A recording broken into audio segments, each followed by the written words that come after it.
Hello everyone, कैसे हैं आप सब। और आई होप कि आप सब ठीक होंगे।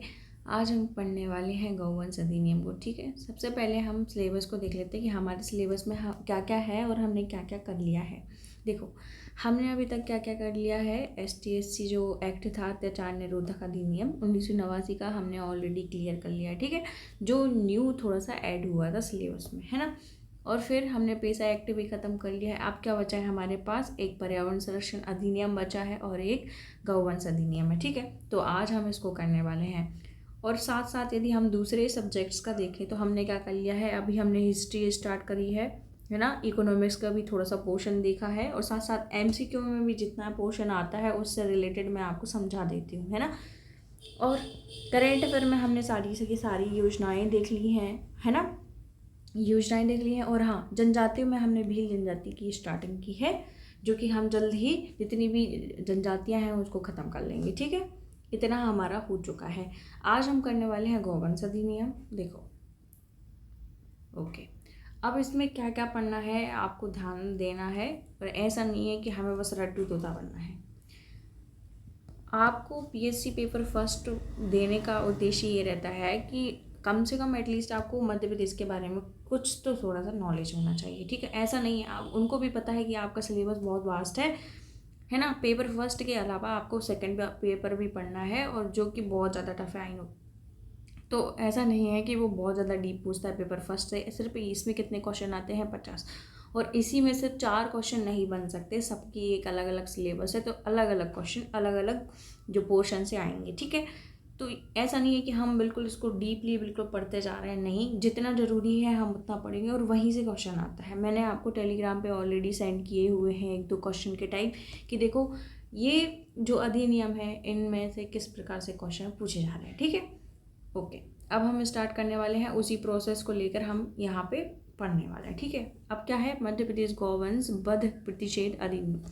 इस नाम से ही आप समझ गए होंगे। तो जो गौवंश का जो वध हो रहा है आजकल, है ना, उसकी जो मीट की ट्रांजेक्शन हो रहा है इधर उधर, उसको रोकने के लिए ये अधिनियम लाया गया स्पेशली। ठीक है, पहली बात, इसमें 2 क्वेश्चन बन सकते हैं कि राज्यपाल की इस अधिनियम को अनुमति कब मिली, तो 26 मार्च 2004। ठीक है, लेकिन यदि कोई पूछे कि इसकी स्टार्टिंग क्या हुई थी, तो 26 मार्च 2004 इसका आंसर नहीं आएगा।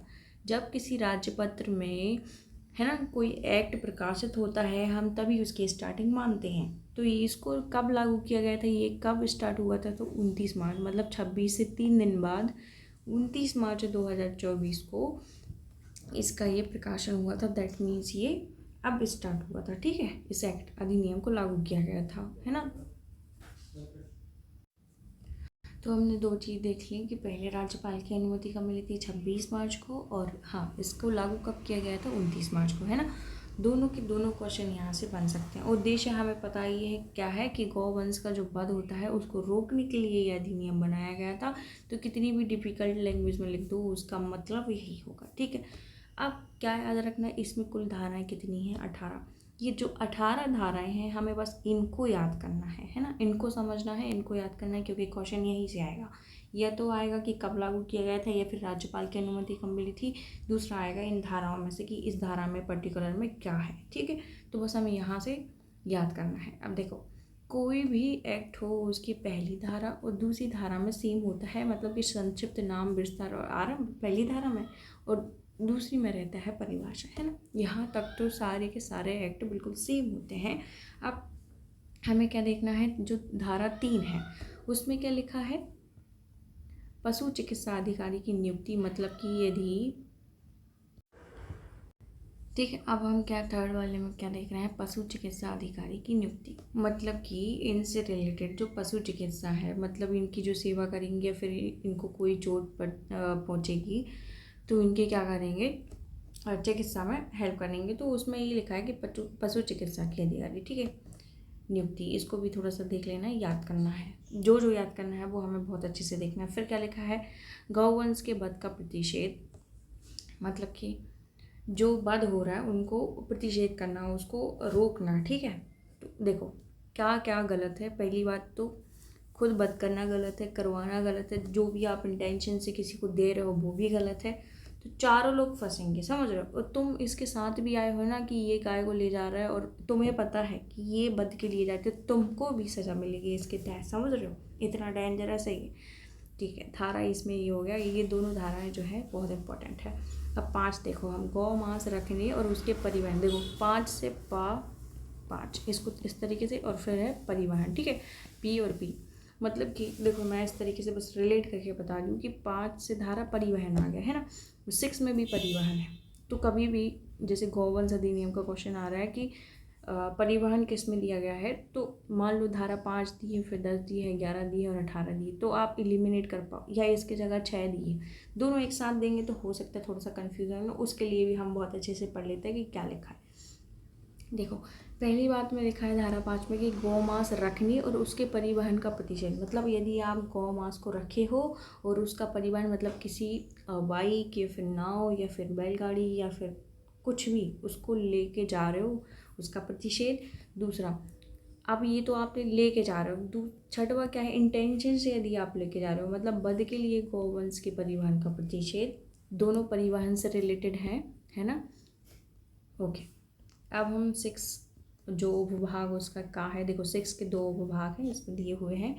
गौवंश का निर्यात का प्रतिषेध, मतलब कि पहली बात तो आप वध के लिए यदि उसको लेके जा रहे हो तो उसका प्रतिषेध मतलब उसको रोकना, और यदि आप लेके जा रहे हो तो उसका आज्ञानुपत्र। देखो वध के लिए आज्ञानुपत्र की मतलब इसमें ये मीनिंग नहीं है, उसका मतलब ये है पहली बात तो निर्यात का प्रतिषेध, यदि आप किसी गाय को लेके जा रहे हो तो वो निर्यात, ठीक है।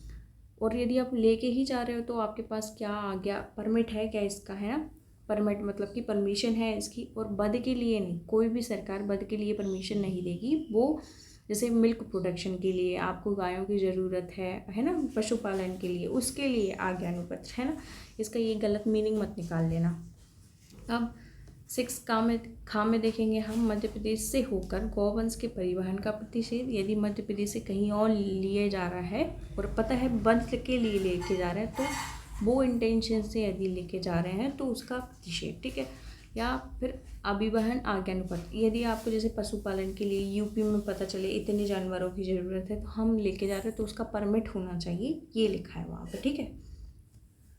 फिर संस्थाओं का सुदृढ़ीकरण, धारा 7 में क्या है, देखो सा से संस्था, सा से सा मतलब संस्था, और फिर 7 में ही लिखा है ये, तो धारा 7 से संस्था, है ना। सा से सा ऐसे थोड़ा सा कुछ रिलेट कर लेना शब्दों को, बिल्कुल एकदम जैसे 5 से अपन ने परिवहन जोड़ा था तो 7 से अपन ने संस्था जोड़ ली, है ना। संस्थाएं मतलब कि कौन सी संस्थाएं, मतलब कैसे कि जैसे वेटनरी संस्था हो गई, या फिर जैसे गायों को रोकने के लिए जितनी भी संस्थाएं हैं, है ना, उनके वध को रोकने के लिए जितनी भी संस्थाएं हैं, कहीं से कोई सूचना मिल रही है तो उनको, जैसे पुलिस वाली संस्था रहती है जो इन सब चीज़ों को रोकने के लिए स्पेशली बनी होती है, तो वो ठीक है। अब क्या लिखा है धारा 8 में, प्रभारों का उद्ग्रहण, फिर 9 से नास्ती, देखो ना एंड ना, है ना, नास्ती नास्ती ना से इस तरीके से रिलेट कर लेना, शास्त्री लिखा है तो जैसे 9 से नास्ती और फिर उसी का उल्टा कर लेना शास्त्री, है ना। फिर 10 में क्या लिखा है, पर अपराधों का संज्ञेय तथा अजमानतीय होना, मतलब आपको जमानत नहीं मिलेगी। 11 में क्या लिखा है, प्रवेश निरीक्षण तलाशी और अभिग्रहण की शक्ति मिलेगी इसके तहत, मतलब जो अधिकारी होगा उसको जैसे मान लो आप ट्रक में ले जा रहे हो तो कहाँ से क्या प्रवेश किया उसका निरीक्षण करना, उसकी तलाशी लेना, उसका अभिग्रहण करने की शक्ति होगी उस पर्टिकुलर जिसको पावर दी गई है, ठीक है। अब हम उसका खा देखेंगे, देखो ये थोड़ा सा इम्पोर्टेंट है क्योंकि यहाँ पे न्यायालय की बात हो रही है। जो असिस्टेंट प्रोफेसर 2025 हुआ था फेज़ 1, उसमें भी क्वेश्चन आया था STSC एक्ट को लेकर, और उसमें भी धारा यही वाली पूछी गई थी, न्यायालय वाली, ठीक ना।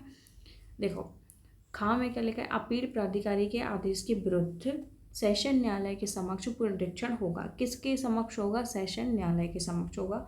इनको याद करना है आपको, बस ये धाराओं को बस याद कर लो, अंदर का आपको हो या ना हो कोई मतलब नहीं है, बस ये जो धाराएं हैं सारी की सारी हमें याद करके चलना। अब 12 में पुनर्वास, मतलब कि भटक रही हैं तो उनको एक हिसाब से जो है पुनर्वास कराना, उनको एक स्थान पे उनको संरक्षण देना, ठीक है। फिर 12 का में क्या लिखा है, अभिग्रहित गोवंश का पोषण करना, है ना। 3rd में क्या लिखा है, 13 में क्या लिखा है, सद्भावना पूर्वक की गई कार्रवाई का संरक्षण करना, ओके। फिर 13K में क्या लिखा है, सबूत का भार अभियुक्त पर होगा। कुल मिला के सारे फंसेंगे यदि जिसे पता है कि ये अपराध होने वाला है ना। फिर इस अधिनियम के अधीन शक्तियों को प्रयोग में लाने के लिए अधिकारी लेवल कौन होगा, लोक सेवक होगा, है ना। अब यहाँ पे देख लो, यहाँ पे लोक सेवक ही लिखा है। देखो, इस अधिनियम के अधीन जो शक्तियों का प्रयोग में लाने वाले अधिकारी कौन होंगे, लोक सेवक। अब हमें ये देखना है कि क्या इसमें राज्य सरकार को जो है पावर रहती है, क्या केंद्र सरकार को रहती है। आगे चल के हमें पता चलेगा कि ये सब रोकने के लिए किनको अधिकार मिलते हैं, ठीक है। अधिनियम का दररोही प्रभाव होगा। फिर 16 में कठिनाई दूर करने की शक्ति, इसको भी याद रखना। देखो 17 में क्या लिखा है, नियम बनाने की शक्ति। एक थोड़ा सा ट्रिक याद कर लो, 17 मतलब 1 और 7, हम एक साथ ऐसे नियम बनाएंगे जिससे कि हम इसको रोक सकें, वध को प्रतिषेध कर सकें, ठीक है।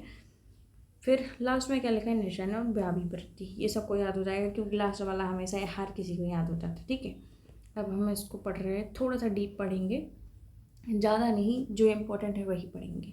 पहली बात तो उसमें क्या लिखा है, संक्षिप्त नाम क्या है, एक्ट का पूरा नाम लिख दिया। फिर विस्तार, इसका विस्तार कहाँ होगा, पूरे मध्य प्रदेश में होगा। सिंपल सी बात है, ऐसा नहीं, हाँ ऐसा क्वेश्चन पूछ सकते हैं जो बच्चे दिमाग नहीं लगाएंगे, जैसे कि इसका विस्तार कहाँ कहाँ होगा, दूसरे राज्यों में क्यों होगा, जब हमारे मध्य प्रदेश का ही एक्ट है तो मध्य प्रदेश में ही होगा, है ना। फिर क्या लिखा है, मध्य प्रदेश राज्य पत्र में तारीख प्रारंभ कब हुआ था। इसमें क्या बोला है, मध्य प्रदेश राज्य पत्र में प्रकाशित डेट, मतलब कि 29 मार्च। यही वाला क्वेश्चन पूछा गया था फेज 2 में, है ना। अभी 2025 की बात है। अब धारा सेकंड में क्या लिखा है, परिभाषा है, मतलब क्या परिभाषा है। देखो परिभाषा में ऐसा लिखा है कि उन्होंने जितने भी टर्म, जितने भी शब्द यूज़ किए हैं वो उसकी मीनिंग बताया है यहाँ पे। जैसे गौमांस क्या कहलाता है, तो गौवंश जिसका वध किया जा रहा है, अब गौवंश क्या कहलाता है, ये इंपॉर्टेंट है। देखो इसमें क्या क्या आ रही है, गाय आ रहा है, सांड आ रहा है, बैल आ रहा है और गाय के बछड़े आ रहे हैं, ठीक है। अब आपका क्वेश्चन यहाँ से भी बन सकता है कि गाय या गौवंश के अंतर्गत आता क्या क्या है। यहाँ पे भैंस रख देंगे तो भैंस अभी इसमें तो नहीं लिखी तो हम नहीं लेंगे उसको, ठीक है। तो गाय लेंगे, बैल लेंगे, सांड लेंगे और गाय के बछड़े लेंगे, ठीक है। अब क्या पूछा है सेकंड, समक्ष जो प्राधिकारी। अब इसका मतलब क्या है, ऐसे व्यक्ति जिसे राज्य सरकार द्वारा या अधिसूचना द्वारा किसी स्थानीय क्षेत्र विशिष्ट में, किसी स्थानीय क्षेत्र विशिष्ट में, पूरे मध्य प्रदेश में नहीं है, कृत्यों का निर्वहन करने के लिए इस अधिनियम के अधीन समक्ष प्राधिकारी, मतलब कि इन सब चीज़ों को रोकने के लिए, इस पर्टिकुलर चीज़ों को देखने के लिए एक अधिकारी होगा, है ना। वो पूरे मध्य प्रदेश में नहीं, अलग अलग क्षेत्रों में होगा। अब हम सेकंड क्या देखेंगे, संस्था का मतलब क्या होता है। देखो संस्था मतलब कि कोई ऐसी रजिस्टर्ड कोई संस्था, मतलब कि कोई ऑफिस या कोई भी जिसको ये कारोबार दिया जाता है कि वो गौवंश रखे या फिर उनका प्रजनन और भरण पोषण की देखभाल करे, है ना। जैसे मैं हूँ, है ना, मैंने रजिस्ट्री कराई है गौवंश को, मतलब उसका पालन पोषण करने के लिए, उसका प्रजनन भार या पोषण या फिर बूढ़े या रोगी उनकी देखभाल करने के लिए, तो मैं एक प्रकार की संस्था कहलाऊंगी क्योंकि मैंने रजिस्टर्ड कर लिया है अपनी कंपनी को, ठीक है। ओके, अब वध का मतलब क्या होता है, वध का मतलब कि चाहे वो है कुछ भी हो, हत्या करना हो या फिर उसमें इस प्रकार का अंगहीन करना हो, कुल मिला के तुमने एक खरोच भी मार दी ना, वो वध के अंतर्गत आएगा। शारीरिक चोट पहुंचाना भी सम्मिलित है, समझ रहे हो।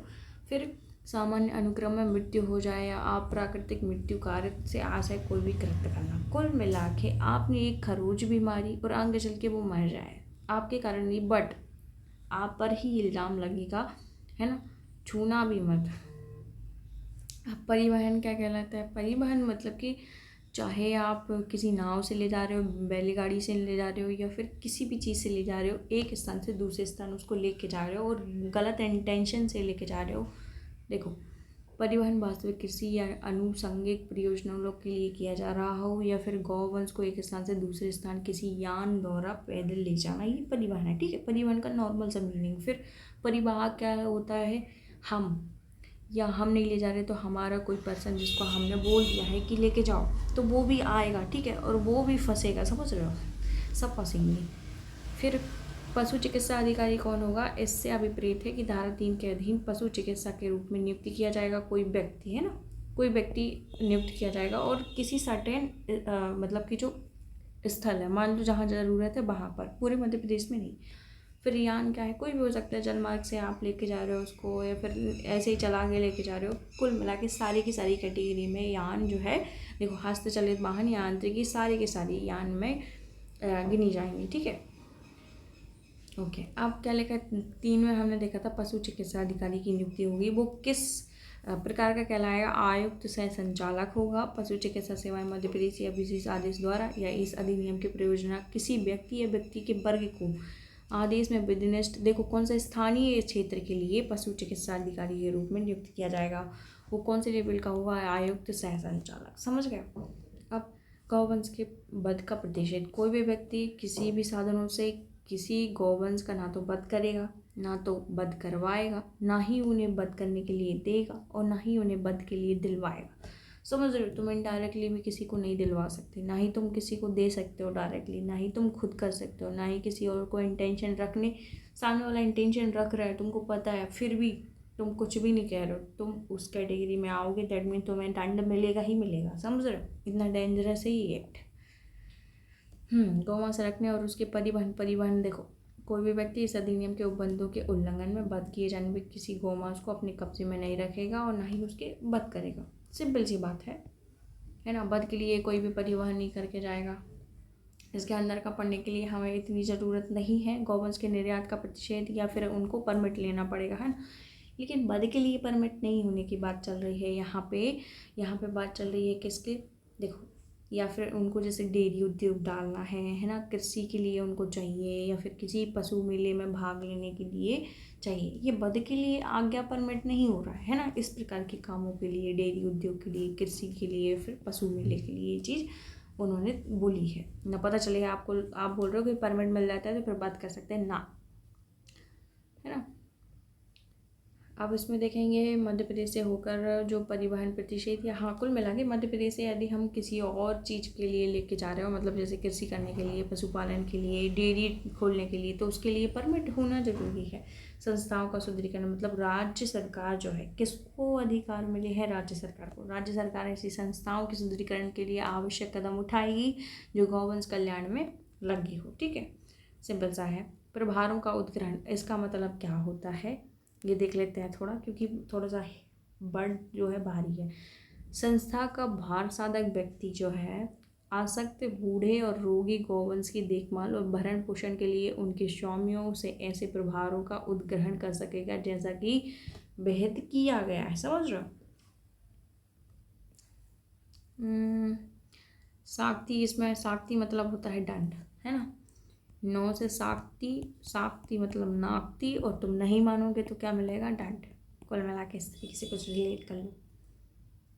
अब दंड 5,000 रुपये मिलते हैं, 6 महीने से अधिक नहीं मिलेगा, ऐसा कुछ लिखा है। बाकी इतना इम्पोर्टेंट नहीं है, हम सारा का सारा पढ़ चुके हैं। हाँ, इसके अंदर का बिल्कुल नहीं पूछेंगे, आप घबराइए मत। बाकी मैं ये जो है MCQ की जो पूरी PDF है मैं आपको दे दूँगी। यदि आपको लगेगा कि मैम ने कम पढ़ाया है, इसके अंदर का मुझे पढ़ना है, खुद से पढ़ना है, तो आप ये PDF ले लीजिएगा, ठीक है, उससे पढ़ लीजिएगा, है ना। तो इसके बारे में हमने जितना इम्पोर्टेंट था वो सारा का सारा पढ़ लिया। बाकी आपको यदि पढ़ना है का इसके डीप में मुझे पढ़ना है तो आप पढ़ सकते हो। बाकी हम एक और चीज़ देखेंगे, इसमें पहले MCQ भी देखेंगे। और हाँ, मध्य प्रदेश के लेवल में मध्य प्रदेश ने एक अधिनियम बनाया है, वो कब का था, 2010 का, ठीक है। इसको 22 दिसंबर 2011 को राज्यपाल की अनुमति मिली थी, और फिर कितने 9 दिन बाद, मतलब 31 दिसंबर को ये राजपत्र में लागू हो गया था। मतलब इसकी स्टार्टिंग डेट क्या है, 31 दिसंबर, ओके। फिर इसका जो अपडेट वर्जन है कब आया है, तो वो आया है, इधर लिखा है, रुको मैं बताती हूँ। ये जो संशोधित है ना, अभी 2024 में ही संशोधन किया गया, कब, 16 अगस्त को, ठीक है। बस ये 2 पॉइंट है यहाँ पे जो इम्पोर्टेंट है। बाकी हम MCQ लगा लेते हैं। उन्होंने सिर्फ धाराओं से क्वेश्चन पूछे हैं, और ये MCQ सच में इतनी ही इम्पोर्टेंट है, जिससे कि आपको पता चल जाए कि एक्चुअल में क्या पूछते हैं, अंदर का नहीं पूछते हैं भाई। देखो, मध्य प्रदेश गौवंश प्रतिषेध अधिनियम 2004 को राज्यपाल की अनुमति कब मिली थी, क्वेश्चन है 26 को, और फिर लागू कब किया था, 29 को, है ना। अब क्या लिखा है, कितनी धाराएं हैं, 18 धाराएं, ठीक है। अब पहले लिखा है कि गौवंश के वध का प्रतिषेध किस अधिनियम में लिखा हुआ है, धारा की तो 4 में हमने पढ़ा है। नियम बनाने की शक्ति किसमें थी, एक साथ हम नियम बनाएंगे तो 1 और 7, है ना, मतलब 17। सिंपल से क्वेश्चन आने वाले, कठिनाइयों को दूर करने वाला 16 है ना। फिर अभिग्रहित गोवंश का पोषण वाली बात कहाँ लिखी है, धारा 12 के में। फिर अध्यारोही प्रभाव होगा 15 में लिखा है। सारी की सारी क्वेश्चन अब धारा से बनेंगे क्योंकि डेट वाइज उन्होंने पूछ लिया, और मैंने आपको टेलीग्राम पर भेजा भी है कि किस प्रकार से क्वेश्चन आ रहे हैं, वो पिक अच्छे से देख लेना। और हाँ, आज के क्वेश्चन का जो क्विज़ है हम इसी से पूछेंगे, है ना। जो टॉपिक देते हैं उसी से मैं आपको क्विज़ पूछती हूँ, तो आज के लिए तैयार हो जाना, कम से कम 10 से 12 क्विज आपको इसी से पूछे जाएंगे, ओके। बाकी ये PDF है, आपको लगे कि आप एक्स्ट्रा पढ़ना चाहते हैं तो इससे आप डीपली पढ़ सकते हो, ठीक है। बाकी मुझे लगता है कि बस इतना ही इम्पोर्टेंट है, आप इसके लिए धारा याद कर लो क्योंकि सिलेबस बहुत वास्ट है, इतने से ज़्यादा अधिक नहीं पूछेगा MPPSC, है ना। ओके, फिर मिलते हैं किसी नए लेक्चर के साथ, तब तक के लिए धन्यवाद।